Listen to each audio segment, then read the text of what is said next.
Capítulo 15. Mutilando olhares preciosos.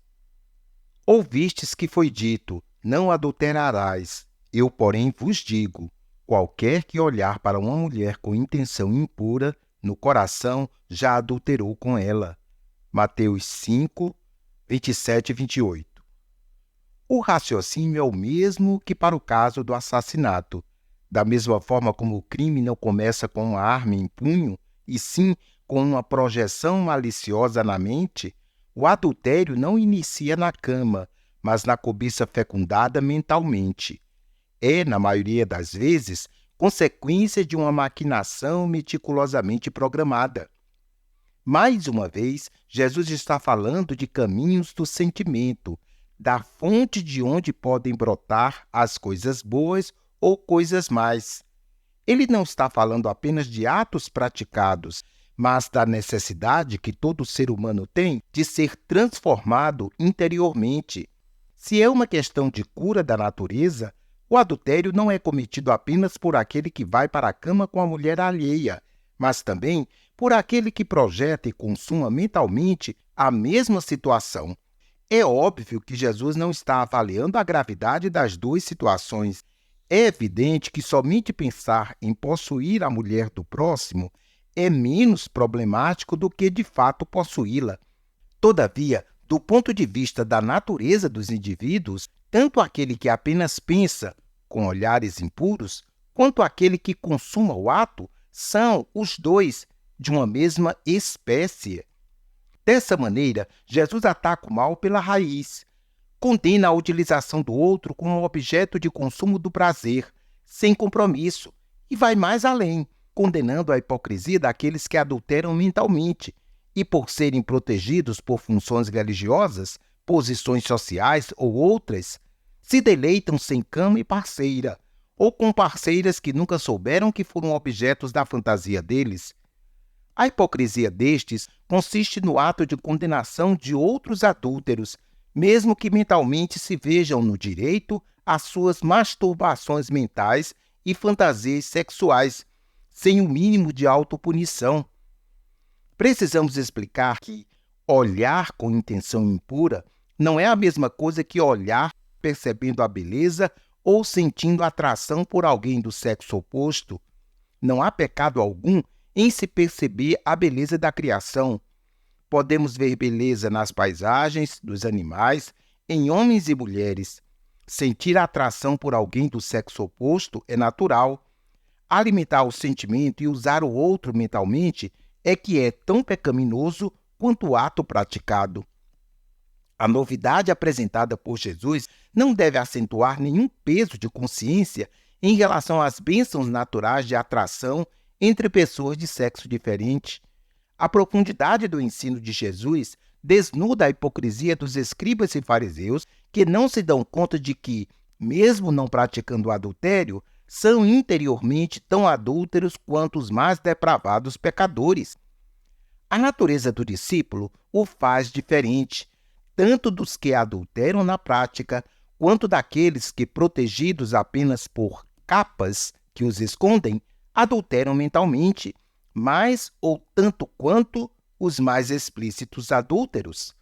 O religioso gloria-se do pecado não praticado e por isso não sente necessidade de arrepender-se do que é. Por isso, Jesus vai advertindo sempre a seus seguidores: não vos assemelheis a eles. Assim, ao discípulo cabe uma disciplina mais radical. A mutilação de áreas, sentimentos, motivações ou outras partes que o estejam levando a fazer de uma pessoa do sexo oposto um mero objeto de consumo sexual. Jesus continuou usando a mesma lógica com a qual analisou a questão do assassinato. A lei não prevenia o assassinato, apenas punia. Da mesma forma, a lei não consegue prevenir o adultério, ela apenas pune. Então, Jesus fala de olhares impuros. É esta fonte que o discípulo deve avaliar criteriosamente. Lá no sentimento, dele mesmo, começa o diagnóstico e a erradicação do mal. Esta é uma questão intransferível. Não há razões para se colocar como vítima, mesmo que todo jogo sexual seja uma via de duas mãos.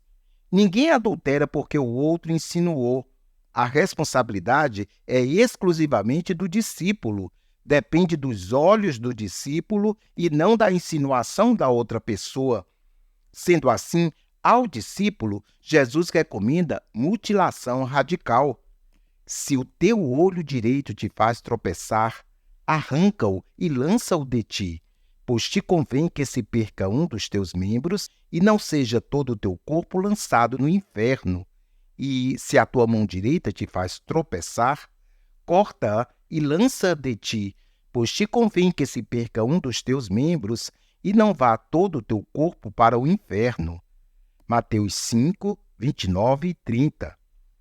Como age uma pessoa imprudente diante da possibilidade do adultério? Simplesmente aceita o cortejo, invade a privacidade do outro, espia pela fresta da janela, perde a cabeça, torna-se carecente de juízo, Provérbios 7, de 1 a 10. Engole com os olhos e abocanha com o corpo. Como age um religioso diante da mesma situação? Usa de hipocrisia, assumindo uma atitude punitiva em relação ao outro, projeta para o outro todo o mal que está dentro de si e pune o outro com suas regras e preceitos religiosos.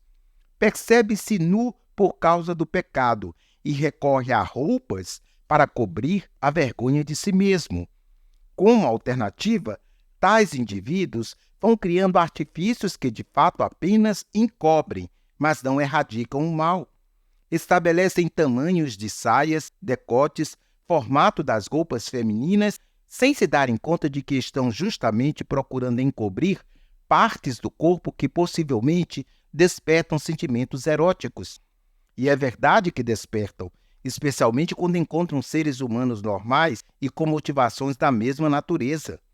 Para tais pessoas, não basta uma exposição do corpo, a fascinação pela apropriação da mulher alheia ou do homem alheio. O pecado já está potencialmente dentro delas. Jesus afirma que o mal que contamina as pessoas vem de dentro. Se os teus olhos forem bons, todo o teu corpo será luminoso.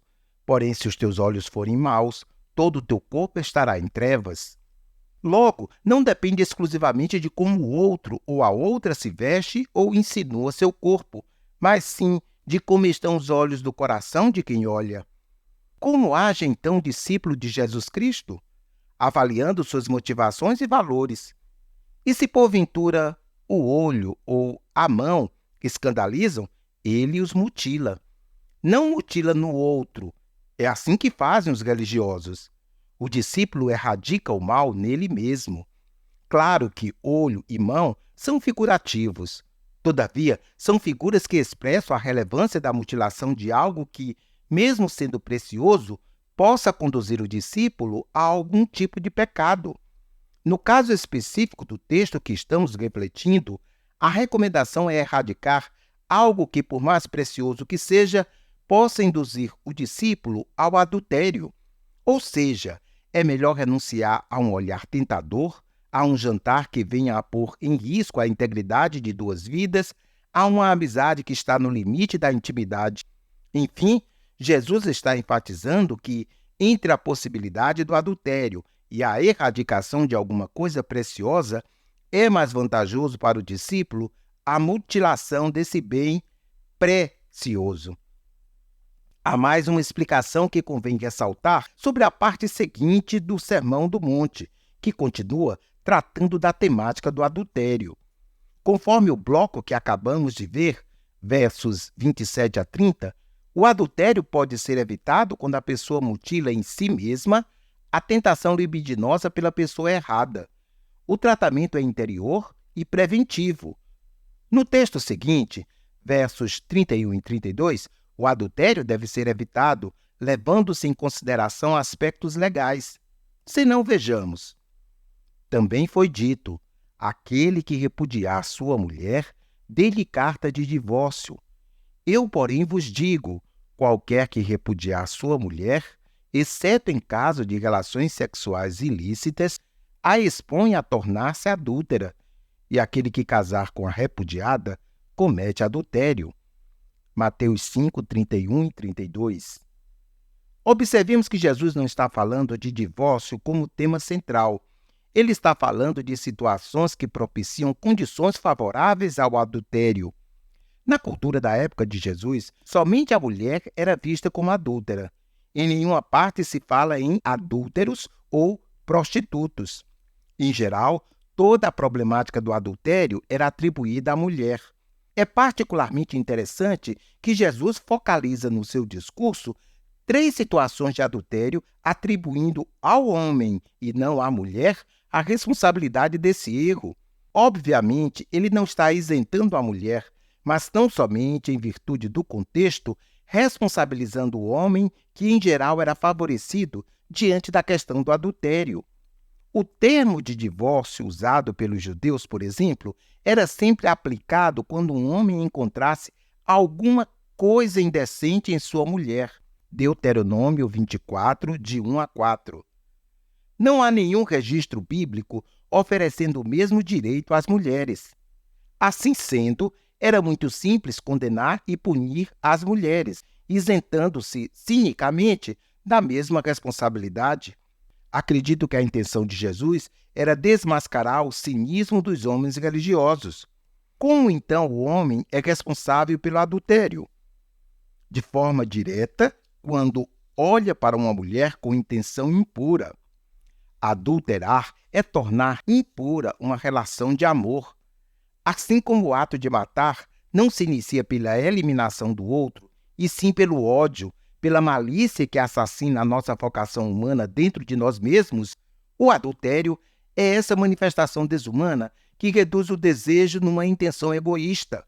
Por isso, para o discípulo, o adultério não começa apenas fora do casamento.